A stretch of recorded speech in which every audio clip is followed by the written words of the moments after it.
Би Ховд аймгийн Эрдэнэбөрөн сумын хар ус багийн иргэн Нямдаваа өгтө Сэрод мянгат сумын зэрэгэлдээ сум буюу Халзан мөрөгтэй уулын нөлөөллийн бүс иргэн Ховд аймгийн маань мянган залуучууд нийгэм эдийн засгийг хөгжүүлэхэд өв дээдсийн цагаас үе үеийн цагаас бид хүмүүс зүтгэж ирсэн. Өнөөдөр хэрвээ энэ уул уурхаан олборлолт явах юм бол юун Монгол улсын эдийн засгийг дээш нь өргөж байгаа Эрдэнэбөрөнгийн усан цахилгаан станцлог хүн очиж ажиллаж амьдрах, юун бүс нутгийн эдийн засаг хөгжих. Бид нар яаж үр хөвгтөө ирээдүгэн химийн, хүнд металлын хортоо нөхцөл энэ үндэсний аюулгүй байдлын хэмжээний асуудалтай бид нар мэрэгжлийн хүмүүсийн дүн шинжилгээгээр бид нар ярьж мэдээ судалж чадаагүй ч гэсэн иргэн хүний ухамсараараа бид нар бол тэнд амьдрч чадахгүй. Бүх иргэд төвийн мөвсийн суурьшилв шилжин. Олон мянган ийм үзэл бодолтой залуучууд байгаа. Энэ өнөөдөр зөвхөн мянгат сумын төлөөл болсон 60 малчин иргэн ирээгүй. Ховд аймгийн хэмжээний 16 сум олон үндэстэн ясны нүүдэлчин өв соёлыг хадгалсан тусгай ондоошилтой бүхэл бүтэн баруун бүс нутгийн үндэсний аюулгүй байдлын асуудал. Тэгээ өнөөдрийн нийгэмд бид нар үгээ хэлсэн гэмтэн болдог, үннээр явсан ядуурч үлддэг, цэвүүн цагийн худлуурамгийн эх орондоо эрх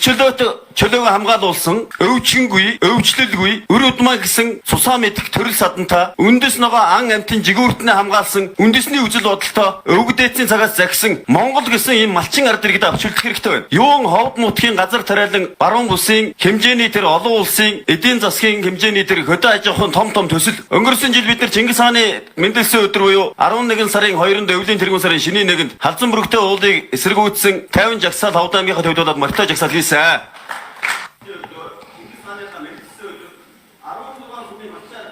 За сайн байцгаана уу. Би Ховд аймгийн Буянт сумын иргэн Бацандын их тайван хүн байна. Одоо энэ хайгуул явснаас хойш манай буянчууд, мянгачууд, өргөнчүүд, жандамчууд бүгд л одоо малчтай бол маш их айцтай болсон. Энэ уулыг ухаад өнгөрчөөд эхлэх юм бол бид нар хаана очиж амьдрнаа. Одоо яана гинэ гэд ийм зөвлөлтөд бид нар тулгуураад байна. Бид нар хаашаач явах. Монгол улсын үндсэн хуулиар хамгаалсан иргэн хүний хувьд нутгорноо хамгаалan, амрагуулын тавь байдлыг хамгаалж, цааш та үр хүүхдийнхаа их нутгийг хамгаалж бид нар тэмцэж Халзан мөрөгтэй уулын төслийг бүрэн зогсдол нь бид бүхэн тэмцэнэ. Энийг 10 гишүүнд хэлээ марах нэг 10 гишүүнтэй манай баруун тав аймаг. Энэ ганцхан мянгат сум буянт сум Эрдэнэбөрөнгийн асуудал биш ээ. Баруун тав аймаг, баруун Монголын асуудлаа. Баруун тав аймагаас сонгогдсон 10 гишүүн байна. Бид хүнд уулна ан хамлахтаа нутаг орны хамгаалалт тайван байдлыг хамгаалах их нутгаа та бүдийнхээ өмнө бид өөрийн биеэр шөмгөө дундартал нь хамгаална гэж ам өчг өгчөөж бидний өмнө санал аваад гарсан 10 гишүүн байгаа. Тэгээд 10 гишүүн маань бид үүнийхээ өмнө бас ажиллаж өгөөч гэдгийг төгсмөр байна. За баярлалаа. Нэг компани үйл ажиллагаанд бас нэг зүйлийг хэрчи бас тухайн энэ үйл ажиллагаа хийж байгаа компани бол ард иргэдийг тагнадаг, чагамдаг, янз бүрийн байдлаар гарын үзрээр одоо юм хүмүүгдэг. Оюутан хүүхдүүд одоо хүчээрч олгоод байгаа нөр ээж аав нь мдэггүй оюутан хүүхд итгэлэг олгосон байж. Ээж аав нь мдэггүй тууж байгаа ш. Ийм юм болооч ээ. Ард иргэдийг шүүхэд өгдөг, шүүхтууддаг. Манай нэг найз байна. Өнөөдөр би шүүхтээр очиод оргуулж хэдэрлээ маргааш манай ихнэр явна. Нөгөөдөр манай найз явах байх. Энд ч одоо юу гэсэн үг газар. Ийм дарангуул байж болохгүй бурхан минь газар. Ингэж болохгүй ч дээ таа гэдэг бас. Адилхан хүмүүс байж. За ийм л юм яриа даа. За сайн байцгаана уу. Энэ өдрийн мэнд хүргье. Ховд аймгийн мянгат сумын мал амлгийн тасагт төрийн чиглэлийг хэрэгжүүлдэг, бас мэрэгжлийн чиглэлийг хэрэгжүүлж ажилладаг хүний хувьд миний чинийг ихгүйгээр бодит байдлыг бодитоор нь таавд хүргье гэж ингэж бодож байгаа юм аа. 2020 оноос хойш Ховд аймгийн мянгат сумын дургийн гажигтай төл мал мэндэлсэн тохиолдол 8 удаагийн тохиолдол Ховд аймгийн мянгат сумын мал амлгийн газар бүртгэгдсэн байгаа маа. За энэ асуудал улам бүрийн явсаар 2025 оны мал төлөлтөөр жилд нэг бүртгэгддэг байсан бол 25 онд 5 тохиолдол бүртгэгдсэн. За энийг бид аймгийн мал амлгийн лаборатори дамжуулаад улсын мал амлгийн хариуцлагын лаборатори шинжилүүлдэг. Тэгээ одоо мал амлгийн лабораторийн одоо тоног хөрөмж хөрөлцөө хангамж муу байна чадахгүй байна гэдэг ингээд шинжилж өгч ингээд зэрэг үүч чадахгүй ард юм одоо айгүй хөвгт өргөлтөртөд байна. Одоо орон нутагт дамжиж байгаа малчин ард иргэдээ амжиргааны гол их үүсрүүлсэн мал аж ахуйн салбар өнөөгийн яриад байгаа энэ одоо нөхцөл байдалд одоо сүйдэж устж өгөө болох юм бол үнэхээр нөхцөл байдал Монголын маргаашуулт хөвгтэй байдал руу шийдэж ийм нөхцөл байдал одоо байхыг бол үүсэхгүй байгаа юм аа. Дараах одоо 3 сандыг бол тавья гэж ингэж бодож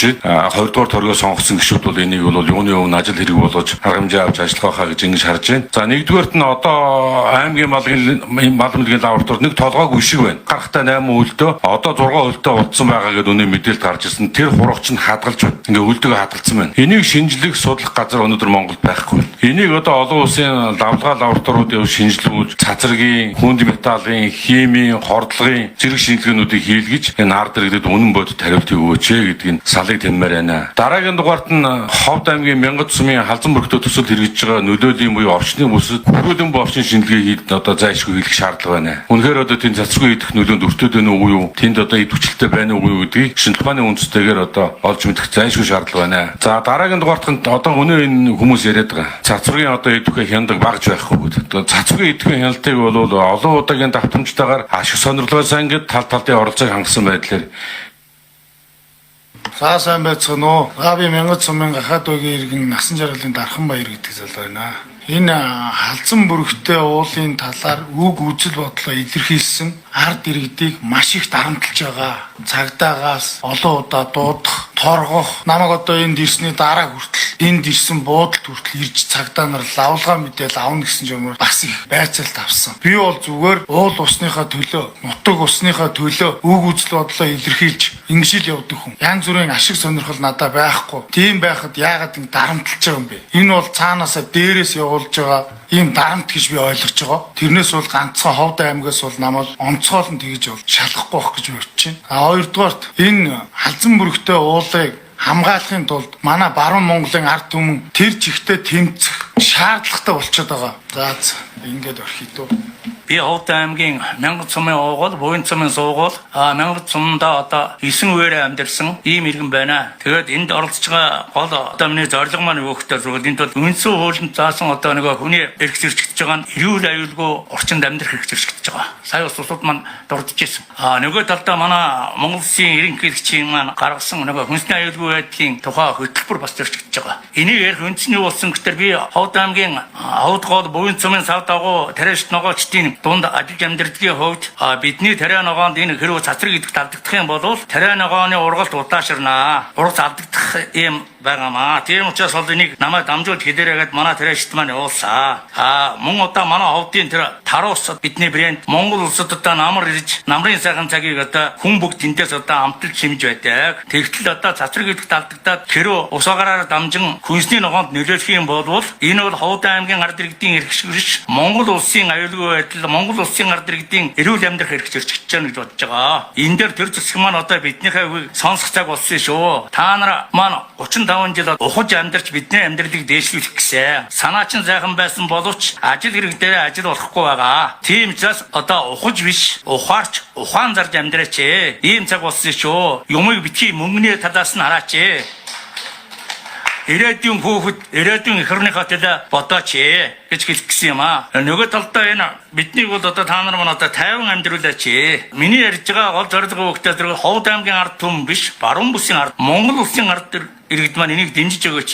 Бид одоо анхаарах цаг болсон шүү. Сэрэх цаг болсон шүү гэж хэлэх гэсэн юм аа. Анхаарал тавьсанд баярлалаа. За баярлалаа. Энэ сайхан хилцүүлгийг зохион байгуулж байгаа бүх хүмүүстээ, оролцож байгаа бүх хүмүүстээ энэ өдрийн мэндийг хүргье. За, миний бие гадаадад оршин суудаг, сурж ажиллаж амьдардаг хүмүүсийн төлөөллөөс энэ хилцүүлэгт орж байгаамаа. За, зарим нэгэн хэлэх шаардлагатай юмнууд байна. Мэдээллийн чанартай. Заримыг нь манайхан мэдэхгүй байна. Ялангуяа энэ ч манай шинжлэх ухаанчид доктор профессор сууж байна. Яг одоогийн байдлаар 49 шинжлэх ухаан хөгжлөө гэд энэ ураны аюулыг дарах байхгүй болгох технологи гараагүй байгаа шүү. Үүнийг бүгдээ мэдж байгаа. Бүгд мэдж байгаа. Гэхдээ үүнийг гоёруулад манай зарим эрдэмтэд янз бүр юм ярьдаг тийм үү? За тийм байна. Нөгөө талдаа одоо 60 жилийн өмнө ихэлсэн яг энэ явдлаар орсон тэр гадаадын суурин, гадаадын уугуул, газар нутгууд бүгд сүрчсэн байгаа шүү. Би дэлхийн туршлагыг ярьж байгаа шүү. Үүнийг та бүхэн маань давтах гээд байгаа юм биш вэ? Үүнийгээ дотроо маш сайн бодороо. Ялангуяа их хурлын гишүүд ямар мэдээлэлээр хангалтад байдгийг, юу уншиж судлаад байдгийг үнийг маш сайн бодорой.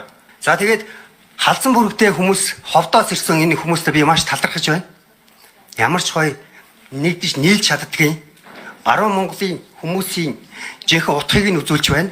За энэ хилцүүлгийг орон даяар үзэж байгаа. Бүх монголчууд үзэж байгаа. Мөн гадаадад байгаа монголчууд үзэж байгаа. Тэгэхээр та бүхэндээ яаж хамтарч ажиллаж болох бүх тал дээр хамтарч ажиллахаа хэлж байна. Бүү зогсоорой. За баярлалаа.